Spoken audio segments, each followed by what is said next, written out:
નમસ્કાર મિત્રો આજે તમારી સમક્ષ મેષ રાશિના જાતકો માટે બૃહસ્પતિ છે એ રાશિ પરિવર્તન કરશે. તો મેષ રાશિના જાતકો માટે એ રાશિ પરિવર્તન શું ફળ આપશે? બૃહસ્પતિ છે એ દેવતાઓનો ગુરુ માનવામાં આવે છે અને એ 12 વર્ષ પછી એક ભાવમાંથી બીજા ભાવમાં પરિવર્તન કરે છે, જેને મહાપરિવર્તન પણ કહી શકાય. એક રાશિમાંથી બીજી રાશિમાં એ વક્રી થાય ત્યારે જ પરિવર્તન કરે અને પછી 12 વર્ષ પછી એક રાશિમાંથી બીજી રાશિમાં જાય છે. આજે મેષ રાશિના જાતકો માટે આ વિડીયો ખૂબ જ મહત્વપૂર્ણ છે. જે 19 ઓક્ટોબર થી લઈ બૃહસ્પતિ અને 3 ડિસેમ્બર સુધી બૃહસ્પતિ ત્રીજા ભાવમાંથી ચોથા ભાવમાં આવશે. મિથુન રાશિમાંથી કર્ક રાશિમાં આવશે. કર્ક રાશિમાં આવશે, ચોથા ભાવમાં આવશે. એટલે મેષ રાશિના જાતકો માટે આ 46 દિવસ ખૂબ જ મહત્વપૂર્ણ કહી શકાય. શું મહત્વપૂર્ણ છે? વિસ્તારપૂર્વક ચર્ચા કરશું. ચોથો ભાવ છે એ ભૌતિક સુખનો માનવામાં આવે છે અને સૌથી વધારે બૃહસ્પતિ જીવનમાં સારું ફળ આપે છે. સૌથી વધારે કારક હોય તો એ બૃહસ્પતિ છે. જીવનની અંદર પત્નીનું સુખ, સાથે સમૃદ્ધિનું સુખ, સંતાનનું સુખ, સંપત્તિનું સુખ, આવા અનેક પ્રકારના જીવનમાં લાભ જે આપે છે બૃહસ્પતિ છે. હવે મેષ રાશિના જાતકો માટે ચોથા ભાવમાં જ્યારે બૃહસ્પતિ આવે ત્યારે શું લાભ થશે?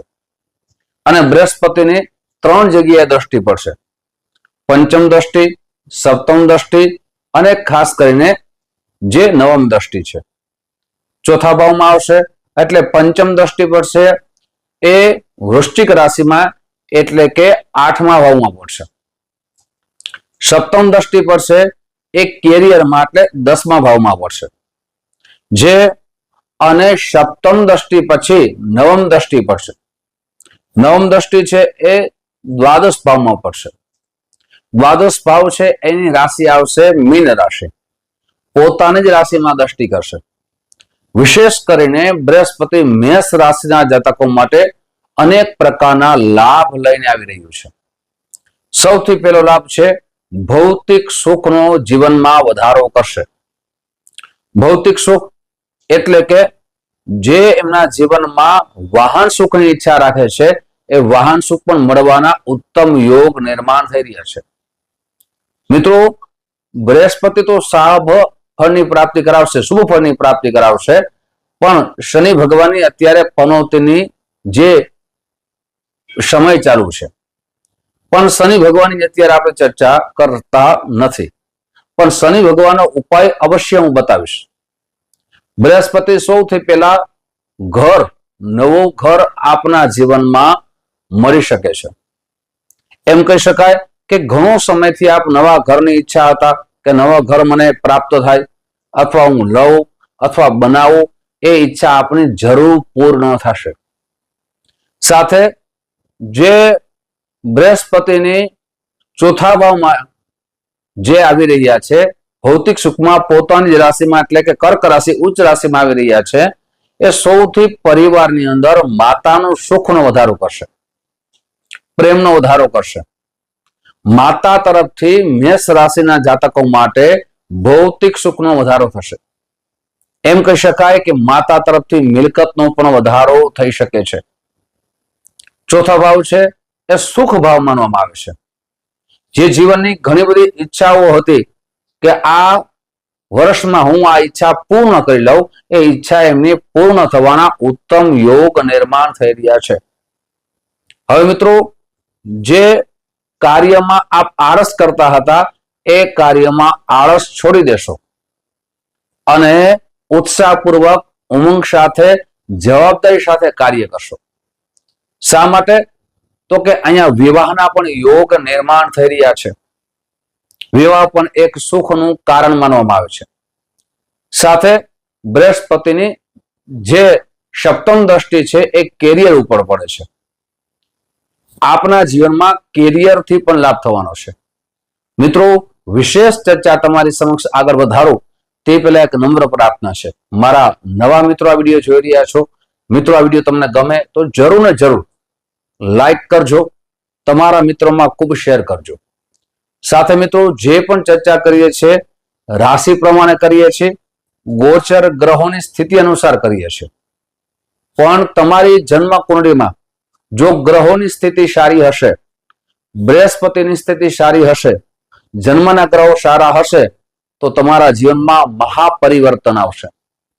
પણ તમારી જન્મ કુંડળીમાં જો ગ્રહોની અશુભતા હશે, બૃહસ્પતિની અશુભતા હશે તો જીવનની અંદર એ ગ્રહો અશુભ ફળની પણ પ્રાપ્તિ કરાવે છે. સાથે આપના જીવનના કર્મો કેવા છે એ કર્મો અનુસાર પણ સુખની પ્રાપ્તિ થાય છે. જો તમારા શુભ કાર્યો અથવા શુભ કર્મ ન હોય અને સુખની અભિલાષા રાખો તો એ મળી શકતા નથી. એટલે જન્મકુંડળી અને કર્મો બંને ઉપર ગ્રહો સારું ફળ આપે છે. અને આપની જન્મકુંડળીમાં કયા ગ્રહો અશુભ સ્થિતિમાં છે, કયા ગ્રહો શુભ સ્થિતિમાં છે એ આપને જાણવું હોય તો આ નંબર દેવામાં આવ્યા છે. ખાસ કરીને નંબરનો દઈએ છે એ અપોઇન્ટમેન્ટ માટે આપીએ છીએ, એટલે કે મળવા માટેનો સમય, સાથે જન્મકુંડળી ઓનલાઈન આપને બતાવ્યું હોય એના માટે નંબર દઈએ છીએ.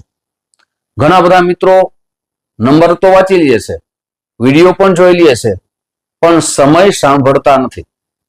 જે ફોન કરવાનો સમય, મળવાનો સમય, જ્યોતિષને આપને માહિતી દેવાનો સમય સવારે 10 વાગ્યાથી લઈ બપોરના 1 વાગ્યા સુધી છે, સાંજે 5 વાગ્યાથી લઈ અને રાત્રે 9 વાગ્યા સુધી છે. મિત્રો ખાસ કરીને આ લખી લેશો. ઓનલાઈન આપને જન્મ કુંડળી બતાવ્યું હોય તો ઓનલાઈનની વ્યવસ્થા રાખી છે. તેના માટે આપનું નામ, જન્મ તારીખ, જન્મ સમય, જન્મ સ્થળ અને સુનિશ્ચિત દક્ષિણા આપ વોટ્સઅપ અને ગૂગલ પે કરી દેશો, પછી આપને સમય દેવામાં આવશે. સાથે મિત્રો ઓફલાઈન આપને જન્મ કુંડળી બતાવ્યું હોય તો ફોન કરી એપોઇન્ટમેન્ટ આપવામાં આવે ત્યારે મુલાકાત કરી શકો છો. ઘણા બધા મિત્રો કેવલ વિડીયો સાંભળે અને કોલ કરે અને પોતાનું નામ જણાવે, સાથે રાશિ જણાવે.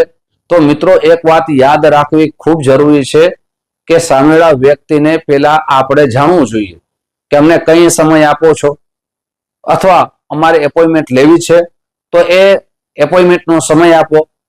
તમારે જ્યારે કોલ કરો, કોઈ પણ વ્યક્તિ પોતાના કાર્યમાં વ્યસ્ત હોય તો એટલું આપણે થોડીક બુદ્ધિથી આપણે ફોન અને વાતચીત કરવી જોઈએ. મિત્રો વારંવાર ઘણી વખત ઘણા બધા વિડીયોમાં અમે કહીએ છીએ કે આપને એપોઇન્ટમેન્ટ લેવી હોય તો એના નંબર દેવામાં આવ્યા છે. આપને એપોઇન્ટમેન્ટ મળશે, મુલાકાતનો સમય જોતો હોય તો એ પણ મળશે. પણ પહેલા આપને આપનું રાશિ અથવા આપનું નામ જણાવવાની જરૂર નથી, એપોઇન્ટમેન્ટ લેવા માટેની વાતચીત કરવાની જરૂર પડી શકે છે. મિત્રો ખાસ કરીને હવે વાત કરીએ આપણે બૃહસ્પતિની. તો બૃહસ્પતિ છે એ દશમ ભાવમાં દ્રષ્ટિ કરે છે. દશમ ભાવ છે કેરિયરનો છે, કર્મનો છે. આપના કેરિયરમાં જે ગ્રોથ વધતો ન હતો, આપ ખૂબ મહેનત કરતા હતા પ્રમોશન માટે, પણ એ પ્રમોશન આપનું થતું ન હતું. આપની શરીરમાં વધારો થતો ન હતો, તેમાં પણ વધારો થશે. આપના કર્મથી લોકો પ્રભાવિત થશે, આપના સ્વભાવથી લોકો પ્રભાવિત થશે. સાથે પિતા તરફથી આપને સંપૂર્ણ સહયોગ મળશે. શા માટે? 10મો ભાવ છે એ પિતાનો પણ ગણવામાં આવે છે. 9મ ભાવ જે ભાગ્યનો છે એમ પિતાનો પણ છે અને 10મો ભાવ પણ પિતાનો ગણવામાં આવે છે. આપને પિતાનો પણ સહયોગ મળશે. પિતા તરફથી આપને દરેક બાબતમાં સારી સલાહ પણ પ્રાપ્ત થશે. સાથે મિત્રો હવે વાત કરીએ ખાસ કરીને દ્વાદશ ભાવની દ્રષ્ટિની. દ્વાદશ ભાવમાં મીન રાશિ છે અને દ્વાદશ ભાવ છે ખર્ચાનો ભાવ માનવામાં આવે છે. આપના ખર્ચા પણ વધશે. આવક જેમ થશે એમ ખર્ચા પણ વધશે. સાથે આપના વિદેશમાં કોઈ પણ કાર્ય હશે એ વિદેશમાં આપના કાર્યમાં લાભ થશે. વિદેશમાં સ્થાયી થવાનો આ સમય સારો છે. આપ જે નોકરી કરો છો, બિઝનેસ કરો છો, એ બિઝનેસમાં પણ આપનો ગ્રોથ વધશે. નોકરી કરો છો એ નોકરીમાં પણ આપને લાભ થશે. એમ કહી શકાય કે બૃહસ્પતિ તમારા માટે સુખકારક યોગ બનાવે છે. શા માટે? તો મિત્રો બૃહસ્પતિ છે કેન્દ્રમાં કર્ક રાશિમાં ઉચ્ચ રાશિમાં આવી રહ્યા છે, સુખ ભાવમાં આવી રહ્યા છે. ખાસ કરીને મિત્રો આ 46 દિવસ તમારા માટે સુવર્ણ બની જશે, પણ એનો લાભ લેવો ખૂબ જરૂરી છે. આ 46 દિવસમાં આપ જે કાર્ય મહેનતથી વિચારીને ધીરજપૂર્વક કરશો તો આ 46 દિવસ તમારા માટે જીવનના ઉત્તમ બની જશે. મિત્રો આજે તમારી સમક્ષ મેષ રાશિના જાતકો માટે સંપૂર્ણ માહિતી રાખી છે. હવે ઉપાય શું કરવા જોઈએ જેનાથી વિશેષ લાભ થાય? આપને પનોતીનો સમય ચાલુ છે, શનિ ભગવાનની ઉપાસના કરવી જોઈએ. ઓમ પ્રામ પ્રેમ પ્રોમ શઃ શનિશ્ચરાય નમઃ અથવા એનો પુરાણોક્ત શ્લોક છે, નીલાજન સમાભાષમ રવિપુત્રમ યમાગ્રજમ છાયા માતન સંભૂતમ તન્નમામિ શનિશ્ચરમ. આ શ્લોકના જેટલા જપ થાય એટલા અવશ્ય કરવા જોઈએ. શનિવારના દિવસે શનિ ચાલીસા અથવા હનુમાન ચાલીસાના પાઠ અવશ્ય કરવા જોઈએ. શનિવારના દિવસે યથાશક્તિ અન્નનું દાન કરો, ભોજનનું દાન કરાવો અથવા આપ તેલનું પણ દાન કરી શકો છો. મિત્રો આવી જ માહિતી તમારી સમક્ષ મૂકતો રહીશ. આપ જે પ્રેમ આપો છો એ પ્રેમ બદલ આપ સૌનો હૃદયથી ખૂબ ખૂબ આભાર વ્યક્ત કરું છું. ફરીથી મળશો. જય શ્રી કૃષ્ણ.